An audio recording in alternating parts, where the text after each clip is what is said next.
Welcome to Ignite Your Confidence for women in leadership who want to speak up and stand out. I'm your host, Karen Laus. Here you'll get all of the tips and tools that you need to stand out with unshakable confidence. Let's dive into today's episode. All right. Well, Jenn, I'm so excited to have you. Let's give her a proper introduction, folks. Jenn Whitmer helps teams and leaders solve conflict and personality clashes. She speaks, writes, and coaches about hard topics with infectious joy, which I love.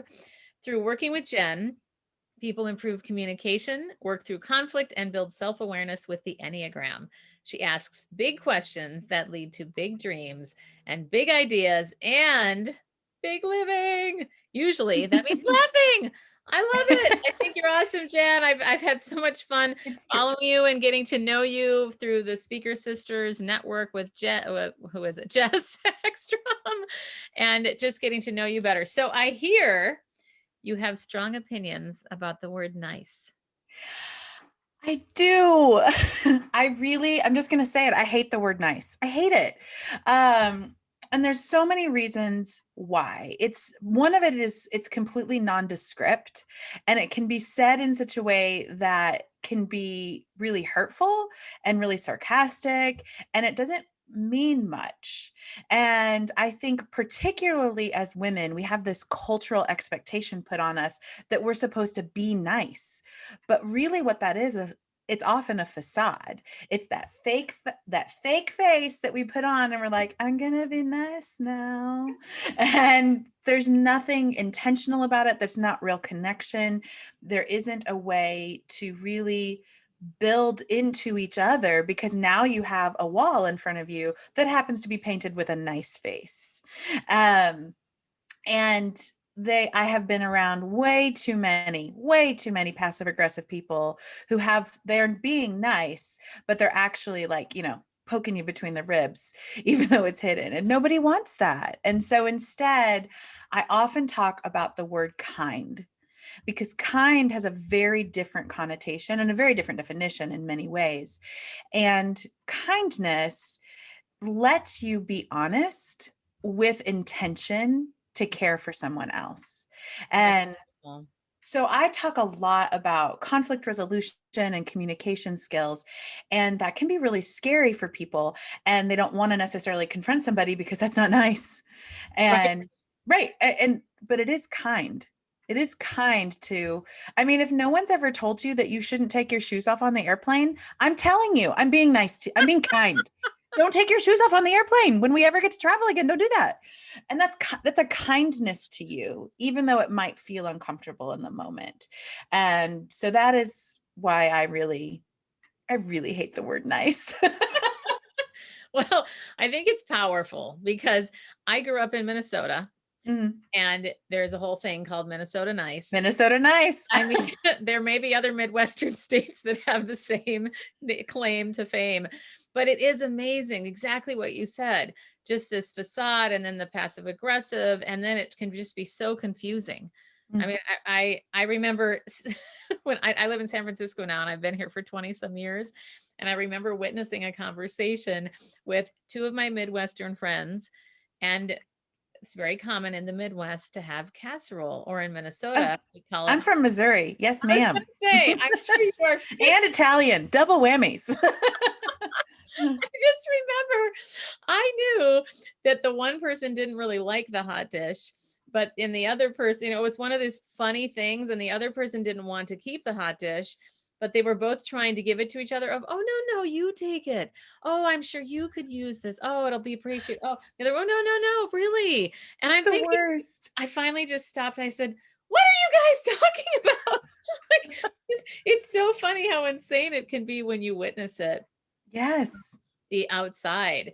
So I'd love to know about a story or an example that you would give potentially of either one in your life or with the clients where you've worked. Anything around that where either they overcame that or niceness didn't serve them, and how we can avoid that same mistake. My story's kind of sad. So your story was so cute and funny, and I'm going to come in here with the wah, wah. But here's what nice did. And this is part of, I never really loved the word.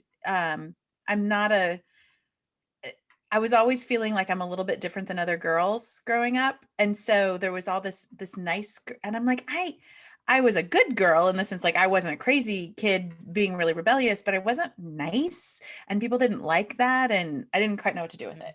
So I was really uncomfortable with it. But then I experienced a culture of nice, which I was part of a leadership team of an organization, and there was conflict that just kept brewing. And but oh, that's not it. You're fine. You're doing this thing. And then so nice to my face. And then a leader, not like just somebody else in the organization, my leader would tell other people something very different about me. Mhm. And so that niceness, and it wasn't just me, like I happened to be a recipient of that behavior that was common for this leader. And the niceness he set up in such a way that also meant that that wasn't then allowed for us to talk to each other kindly, but clearly either. Oh, wow. And so by modeling and by actively, how shall I say, separating people, so they weren't allowed to really talk to one another in developing real relationships, because it's hard to be kind when you're not quite sure if the other person can trust you or you can trust them. And so when you're separated, you can't build that trust. And so the separation, his modeling, really led to a destruction of culture because we couldn't ever get to the root of what the problem was. So there was a lot of pretending everything was okay. And then it genuinely exploded. It started with my firing, somebody else left, and then the leadership of the organization finally discovered what was going on for real and ended up requiring the resignation of the leader. So eventually it did resolve, except the path of destruction was 4 years in the making. Oh. And all because, well, that's not nice. Mm. And it was terrible. And so I know that's kind of a want story, But it's but common, isn't it? it's so common. And It's that's so what I was gonna common. say is if you were to go back and redo that as a consultant, if Mm, you were to coach that leader now, yeah. what would you advise? Ooh, whew, that is a deep and tangled question. However, I would say uh, really allowing people the space to share what their perspective is and then collaborate with other people to come to the solution. There was a lot of, well, you don't really understand, and well, that's not really how it works, and that separation from other people. And so I would really coach them to take in other people's perspective and see what skills you're lacking that they have that they can add to you, rather than seeing those skills as a competition or even a threat to your leadership. That was kind of the common theme. And it was covered with nice. And so learning how to be kind and say, even honestly and vulnerably, I'm feeling threatened by this behavior. What can we do to solve that? Which would be an incredibly vulnerable statement, but so powerful in the moment, because I can imagine, I know what my response would have been, and I can imagine the others. We're not trying to take your job. That's not what we want. What is our ultimate goal? Our ultimate goal is the benefit of this organization and the families that are connected to it. And we had some specific language around that. And that's what we were all working toward. And so when you can remind people of that shared purpose and you can be vulnerable to say, I'm actually feeling this right now, it opens up communication lines that you just don't get any other way, because we're all got all these blocks in the way. And that would be the biggest thing, coming back and the collaboration piece and recognizing where you feel vulnerable and threatened and how that impacts your leadership is just huge. It's so significant to know where your fears play in the recipe. Yeah, absolutely. Well, and I think that's such a good point is that the leader has to be willing. The leader has to be willing to look at themselves and say, okay, I'm willing to work on this. And you're such an expert in the Enneagram. Can you speak to that related to some of the conflict work that you do and Absolutely. you have a story, that would be great. But any Yeah. So, the Enneagram is such a great tool for self-awareness. And if you've never heard of the Enneagram and this is your first, like, what are Karen and Jenn talking about? The Enneagram is a personality framework, and it really helps us see how we see the world. It helps us understand why we do, what we value, and what's underneath those things. And the way it flows into conflict is that there tend to be 3 different conflict styles that the Enneagram identifies. And there are, I like to call them these numbers. I like to call them the dynamites, the cool cucumbers, and the silver linings, because Ooh. the technical terms can get lost sometimes. But the dynamites, if you know the Enneagram, are 4s, 6s, and 8s, and they tend to be reactive in conflict and really highly emotional. And so if you know that about yourself in a conflict, you can start to lower that emotional, really castle wall that comes up, and then you can't see the solution. So if you can lower that, lower the intensity, other people aren't feeling as threatened because of the emotional intensity. Right. You feel more like you are in control of your emotions rather than your emotions controlling you. And emotions are great. Emotions are not wrong. But when we can't regulate them, we call that emotional regulation, they have an outsized influence on the conflict. So they those dynamites are fantastic about helping us see the emotional implications of decisions, because we are feeling beings who think, and all decisions go through our emotions. And so that's a great gift they bring us. And if they can learn to lower the intensity, that's a benefit for others in the room. And then the cool cucumbers are almost the opposite. They take those feelings and they, like, put them over here in a box. I'm not going to work with those right now. They're looking for the policy. They're looking for the facts. They're looking for the data. They're looking for the framework that we make decisions through. And we need that. We already made this decision. It's called a policy. We already made this decision, in this way, or we need the facts and the data. And that's also really, really important. What can be a problem for that group is that they can go so fast to a solution, they are neglecting the emotions, or they were, like, wanting to get out so quickly that they forgot, well, why are we making this choice? Rule 14.A, what was its purpose? And is our solution actually solving that problem? And that's the question that group needs to ask. Really slow down, recognize that we have to figure out what the real problem is. Everything kind of comes back to what the real problem is. And then make the solutions attached to that, and also deal with my own emotions, because eventually they're going to squeeze out of Pandora's box, and then we all know what happens. So we have to deal with them. And so the cool cucumbers are 1s, 3s, and 5s. They tend to have that conflict response. And then the last group are the silver linings. They're the group that's like, well, at least, and they're really quick to reframe the conflict or just avoid it altogether. And I mean, that's me. I am totally a recovering conflict avoider, because I've just reframed it and it's fine. Look what I learned, I moved on, which isn't super helpful, again, for getting to the root of a problem, because that group, the silver linings, can just avoid it so much that it builds and builds and builds. And then, they haven't even started to address it because they just want everybody to feel okay, or they don't want to be trapped in those emotions. And so if they can learn to stay with it long enough, it usually doesn't take all that long. We think it's like forever, but if we can stay with it for even like 8 seconds, you get past the awkward phase and you can start dealing with it. That That's a 8-second great window is fascinating, and Say pushing more about that. through. I was gonna say that's an awesome just tip for us to grab onto. Yeah, there is something about the 8 seconds, and that goes for all of the types, actually, but it's really particular for those silver linings, because we feel the need to run, or the avoid, or the, okay, well, whatever you think type thing happens within that first 8 seconds. And it shows up, even, like, I was on the phone the other day with a customer service agent. I mean, and they're there to help me, and I can feel in myself gonna go, "Oh, okay, well, that's fine." It wasn't fine. And I was like, "Wait, what do I need?" And go ahead and just ask for it. Nice. That's their job. Yeah. And I wasn't unkind about it. I just asked for it.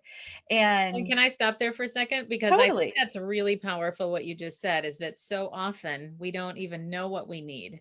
And the fact that you took that pause, and this is what I want to impart to everybody too, to take that pause, become more aware, Yes. and then ask yourself, what do I need? And then, of course, the next step, being able to ask for it. Right. Yeah. Yeah. And shockingly in that moment, I did actually know what I need because that's why I called. You know, it Right. was such Right. a funny, like, just note like, you have these moments where you watch yourself from above, those metacognitive moments. And I was like, you are avoiding a conflict with a person you don't know. And it's not even a conflict. Just kindly ask for what you need. That's why you picked up the phone. So I think those are some of the, I mean, that's just like scratching the surface a little bit of how self-awareness and how the Enneagram shows us these ways that we show up in conflict and how we approach life in all kinds of ways. Yeah, I love it. Well, I want to ask you, get a little more personal, if you don't mind. Oh, okay. Since my listeners are all about confidence and ways to ignite their confidence, I would love it if you'd be willing to share a time where you felt like you were really in your zone of genius or your confidence. If there was a moment where you kind of turned the corner, maybe when you realized, wow, I'm really good at this, or I can Mm. do this. I mean, you're such an expert, so I'm guessing this was probably eons ago, but any moment that you could bring us into that women could identify with. Yeah. Wow, there's hope for me too. I think there are so many moments. I think that is a continual, like you said that, and I had like 16 that popped into my mind. And I think remembering those tiny moments is a really important step for building our confidence because it's like a good a good treasure chest where you just keep throwing it in. You're like, yes, Right. I have this. I can keep going. So I think the one I had my very first speaking gig not as an educator. So I left the world of education. I started working as a speaker. And I was standing in front of this group of, I was at a retirement community staff. So this is a lot of people who work, it's a lot of transient work because it's a lot of food service, a lot of service industry, and they were struggling with communication and how do we get along as a staff. That was what we Okay. were doing. And so I call it Come Talk to Me. That's the little talk Oh, that I was love giving. that. Come talk to me. And just giving them basic communication skills. And we were doing this interactive work.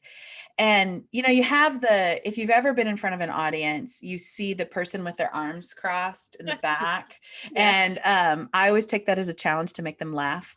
And like if That's I can good get that tip. person to laugh, Yes, yes, yes. it'll be okay. I'm not, other types might be like, oh my gosh, they don't like me. I'm like, ooh, it's a challenge. But I stood up there and I gave this talk and I was feeling like this is basic. And oh, is this what they wanted? Like I was having these moments in my mind. And then it was like a 45 minute work. And we went to the questions and it was a room of 50 people and so many hands went up including the guy I didn't get to laugh. Like he was like the maintenance worker that's going to come in and fix the electricals, like he was Sure. that guy.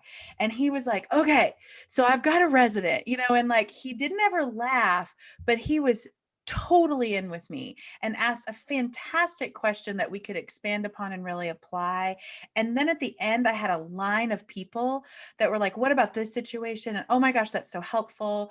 And I mean, this group was incredibly diverse in all the ways, from 16-year-olds in high school to people who had been always a blue collar worker their whole life. And I was like, I can help people. It's Wow. okay that it's not about the information, and it's about how do we make this work for me, and drawing people in. And so in this tiny little retirement community, in the suburbs of St. Louis, I love I it. was like, this is what I can do. And I Oh, love it. powerful. I love that it's not about the information. Yeah. So Yeah. powerful. I mean, and think about just the connection and the life that you bring. You always bring the life to the party as well as the expertise. So you're such a wonderful blend. And I know that's why people love you. Oh, thanks, Karen. You're always so complimentary. Oh, well, it's true. I'm not just doing the blowing smoke Minnesota nice thing, by the way. Yeah. learned- I always say I'm not an idle flatterer. I can't control my face that well.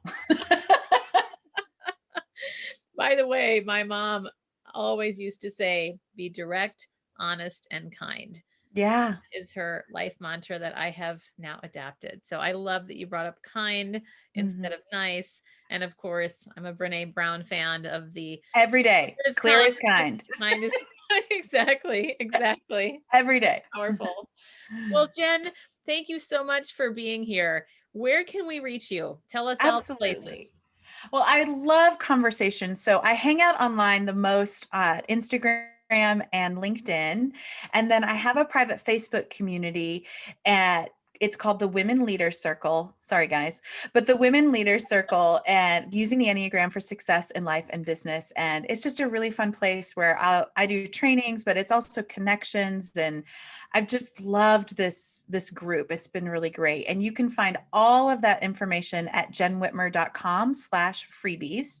And while you're there, there's all kinds of freebies you can get. So you can connect with me on social, but you can also find the Facebook group. You can download a downloadable kit called the apology first aid kit, and kind of takes you through an apology. There is called 20 helpful phrases for difficult conversations.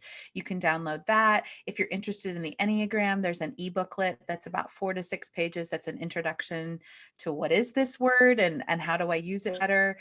And I always love talking to people. So DM me if you want to have a call with me. You can get that information there at jennwhitmer.com/freebies. Love it. And you're on And Clubhouse.